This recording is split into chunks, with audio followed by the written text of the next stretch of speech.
প্রথমে যদি আমরা ডিজাইন নিয়ে কথা বলতে চাই, Realme Narzo 70 Pro 5G এই স্মার্টফোনের ডিজাইনটি একটু ডিফারেন্ট রাখার তারা চেষ্টা করেছে। শেষের ভাগে আমরা ম্যাট ফিনিশিং পাচ্ছি এবং ক্যামেরার মডিউলের আশেপাশে খুবই গ্লোসি, খুবই শাইনিং। সো স্ক্র্যাচ এবং ফিঙ্গারের ছাপ পড়ে যাওয়ার সম্ভাবনা অনেকখানি বেশি, বাট শেষের ভাগে ম্যাট ফিনিশিং হওয়ার কারণে ফিঙ্গারপ্রিন্ট বা আঙ্গুলের ছাপ পড়ে যাওয়ার সম্ভাবনা খুবই কম। সাইড ফ্রেম সেখানে আমরা প্লাস্টিক পাচ্ছি, ব্যাক প্যানেল সেটাও আমরা প্লাস্টিক পাচ্ছি, বাট দূর থেকে যখন আমরা ফোনটা দেখবো মেটালের একটা ফিল পাবো, দেখলে মনে হবে মেটাল, বাট আসলে মেটাল না, এটা হচ্ছে সলিড প্লাস্টিক। সো এটা বিল কোয়ালিটি এবং ডিজাইন টোটালি ডিফারেন্ট আঙ্গিকে রাখার তারা চেষ্টা করেছে, আমার কাছে পার্সোনাল ভালো লেগেছে।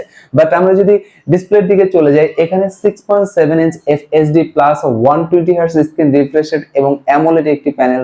সো স্ক্রিন টু বডি রেশিওর কথা বললে যথেষ্ট ভালো রাখার তারা চেষ্টা করেছে এবং পাঞ্চ হোল যথেষ্ট ছোট রেখেছে, বাট শেষের ভাগে লোয়ার চিনটা আমার কাছে একটু বেশি বড় মনে হয়েছে। যদি এটা আমরা আরেকটু ন্যারো দেখতে পেতাম